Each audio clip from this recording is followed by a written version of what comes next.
Grant Langston, you're the CEO of eHarmony. Congratulations.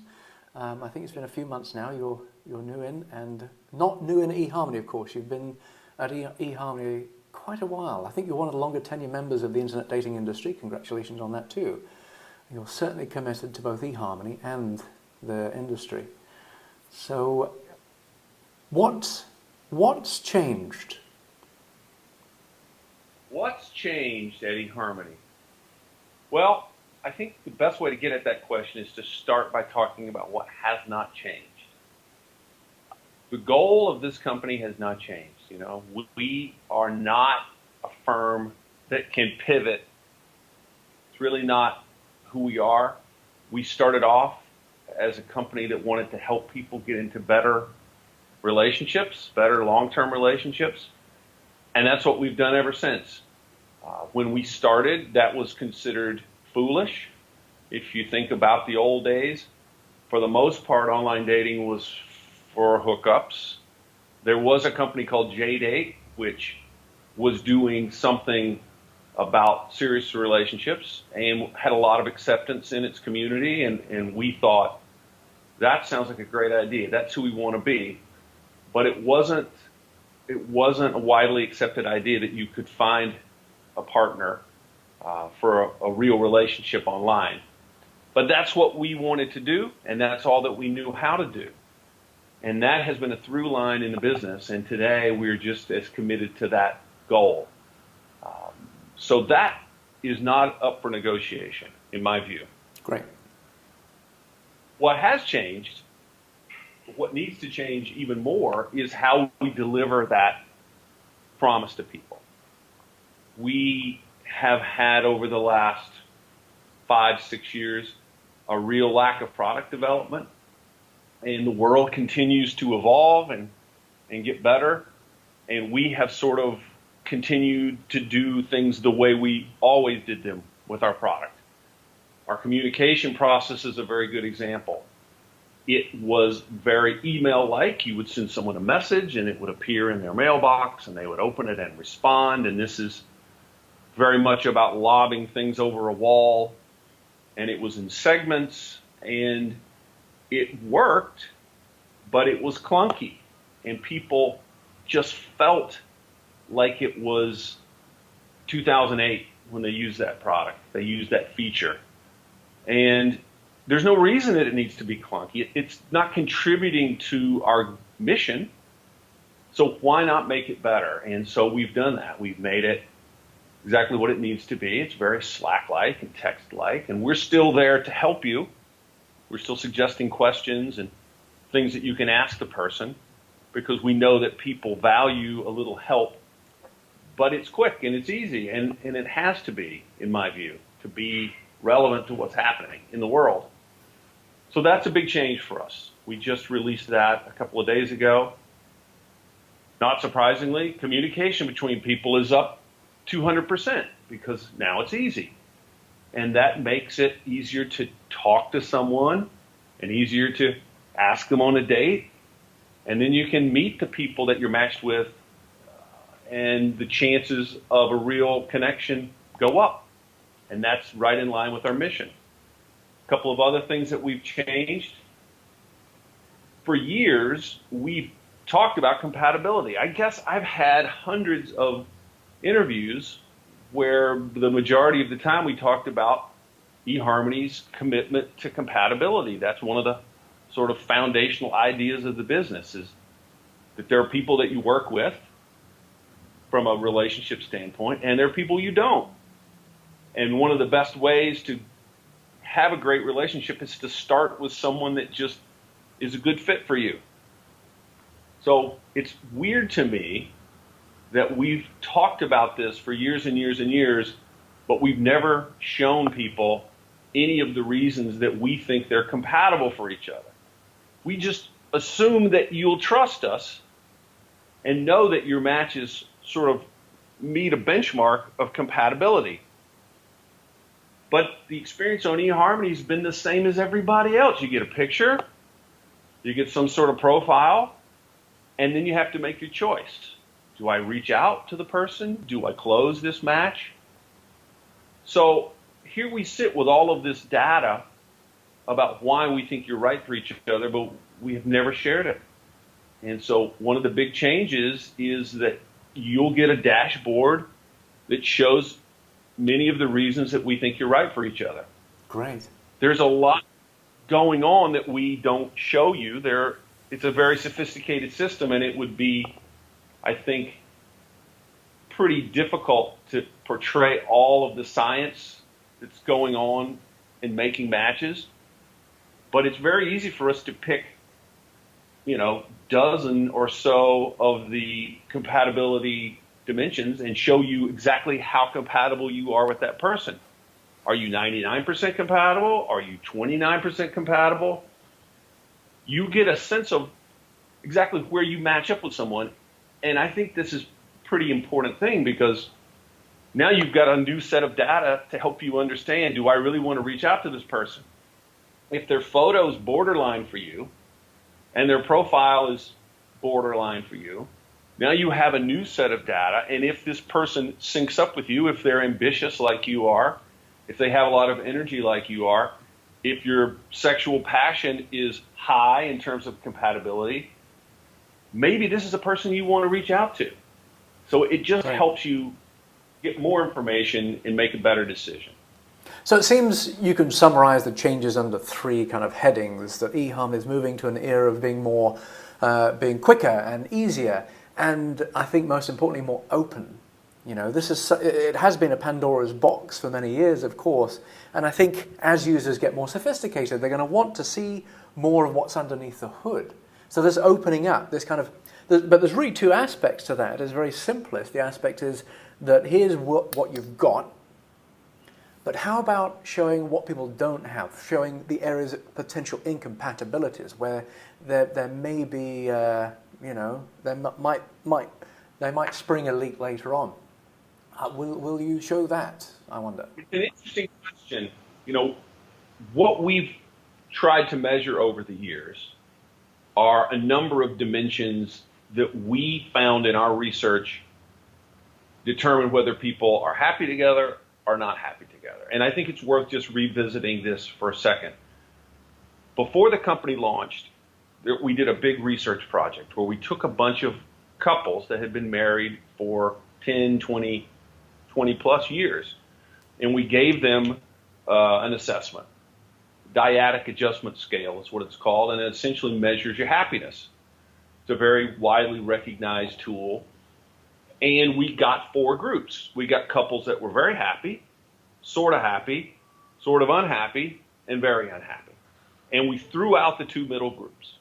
So you have two groups of couples, the very happy and the very unhappy. And we started to look at what the unhappy people didn't have that the happy people had. And what we found is similarity in a number of areas was very present in the happy people and missing in the people that were not happy. And that kicked us in the direction of saying, okay, in the foundational sense, similarity is pretty important. And so we're going to measure these areas and understand how you rate, and that way we'll have a good sense of who matches with you. We don't measure an infinite number of areas. So to answer your question, there are probably a lot of things that we could show that are incompatible in people. Yeah.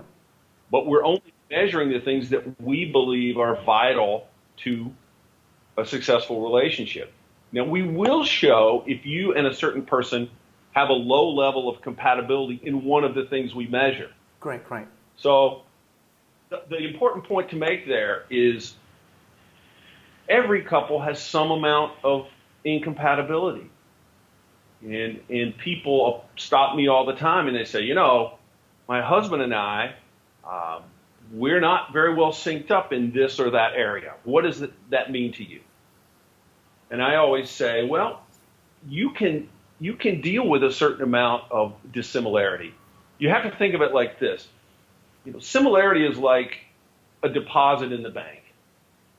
if you're putting a lot of deposits in a bank account, you can stand some withdrawals. You can stand areas where you have to compromise. But when the withdrawals reach a certain point, the bank account is in trouble. And in a relationship, when the compromise reaches a certain point, it creates a lot of friction. Over the years, that friction wears people down. You know, you can have a lot of compromise over a 2 or 3 or 4 year relationship and manage it. But over 10 years, over 15 years, it starts, people say, this isn't working for me. I got to get out of this thing. So you can tolerate some compatibility, some incompatibility, but you just don't want too much. We're in such a fascinating area of science and psychology and really philosophy. And I think the top dating sites all seem to have a different philosophy about dating. I remember working with Cupid many, many years ago, before they were sold. And the philosophy of the CEO was that just let people search, let people find what they want, let them do it themselves. But I think that there is a great body of science now that's being built that can show real compatibility, that can really help us make better relationships. So how is eHarmony tapping into that new science, this virgin science of compatibility and behavior? How are you reaching out to the community? Well, we are always eager to find the next big thing, frankly, because this method that we have, once upon a time, didn't exist, and it only exists because some people said, I wonder if this could be true. I wonder if we could find out how this works and apply it on a scale. So the next thing is out there. We spend a lot of time talking to academics. That's a great source because they have a lot of time and a pressure to produce insights that aren't available in the commercial space. It's very hard because, of course, you're competing with people. Academia is your best bet in addition to your internal R&D. You know, we're having a conversation with a particular psychologist about facial recognition. Yeah. Now, we've looked at facial recognition in a number of ways in terms of is the photo centered, right? Is this a picture of a person? Instead of having dozens of people approving photos all day, you can have a system that can tell if this is a human face and approve the photo. We've looked at it that way. Yeah. But the holy grail is really attraction in face. And so we're interested in that aspect. We think if we can build a system that helps match people on physical attraction, it's going to take this business to the next level. Yeah. Also talked to people who propose that facial recognition can predict personality. I don't know where we are in that conversation, and I don't know, a lot of the things that we explore turn out to be dead ends. They tend to not apply to enough people to help a business like us with such a large user base. But we're having those conversations all the time. That's also something that I feel is changing with my place here. I'm very interested in innovation. I don't want to run to a place that's not consistent with our mission, but we've got to be bringing new ideas to the table all the time. And I think the meeting load here has gone way up. At bringing vendors in to say, could you help us with this problem? What about this? What idea do you have? How might we make this more interesting to people? So it's hard to talk about because, of course, you don't want to give anything away. But it's something that now has a very high level of priority here. So we look into the crystal ball about what you've got in the works. How is eHarmony going to be different in 2017? At the end of 2017, what will we see video, for example? You know, we talk about video a lot. Video has an Achilles heel, which is that a lot of people don't want to do it. Everybody wants to, and a lot of people don't want to post them. We think we have some ideas that might make it less painful, but we have a real philosophy of testing into things, and so it's quite likely that we will do a test, and if it doesn't work, you'll never hear about it. That's kind of the way that a lot of things work here. And this has been an educational process for me over my career, this notion that there are many, many good ideas that are not business worthy. There are a lot of things that in a conversation with you, we can say, wow, wouldn't it be great? And it either costs too much to serve it at scale, or people don't participate in the ways that you and I might, or that we might think a lot of people would. So everything has to stand up to that test, not just the kind of is it neat test. So I suspect we will be doing a video test, and if people want to use it, then we'll put it out. In terms of other ways that the product's going to change, we have dabbled in premium services a couple of times in the history of the company. And we've learned a lot. They were pilot projects really to try and learn about this market. It is such a different animal than a business that's trying to sell a subscription for $39 or $49 or $59. We feel like we have a nice vision for that business. We know there are a lot of people. It's interesting, online dating in one sense is rushing to free. Yeah. But there are a lot of people out there who want more. They want more services. They want a better set of helping tools, and they're affluent enough to pay more for it. Yeah. And so we want to be in that space for them, and we have a lot of good ideas in that regard. So we want to sort of stretch the boundaries of what online dating does for people, and that's a priority for this year, as well as just making the product richer. The profile that you have to fill out yourself, that's an idea that's probably got a limited time. I think people don't want to fill out their own profile, and frankly, they don't need to anymore. There's so much information about them out in the world that we could pipe right into that thing and make it a book of you, really, more than some awkward questions that you answer. It's just a multimedia sense of who you are. That's now technologically pretty easy to do, and we have that slated as well. So it's all about helping you learn more about a person and sort of get a fair assessment of who they are. As it is, you get a photo, that's a terrible representation, to be honest with you, of most people. Most people are not photogenic. Even if they're sexy in person, they're not photogenic. And you get people making decisions based on a scant amount of information. And so we want to change that, but we want to do it in a way that's not a workload for the user. Gotcha. Great. So what single idea would you say you're the most excited about that's come out recently? You've had a few ideas which have in the launching stages, and you've had an announcement. Which one do you think is going to have the biggest makes you the most excited?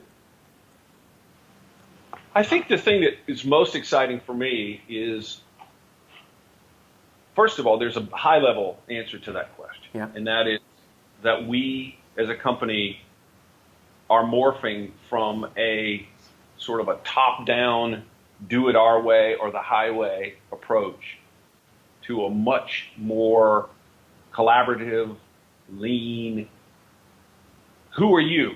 And what do you want? And who do you need? We still believe we know what's best for you, but we want to give you a lot of paths to that. Yeah. And in the past, that's just not how we operated.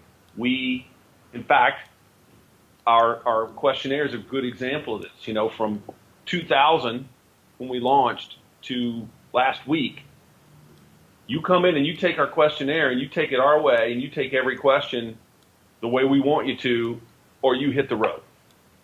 And if you hit the road, then we send you a lot of emails to say, hey, come back, finish it exactly like we want you to.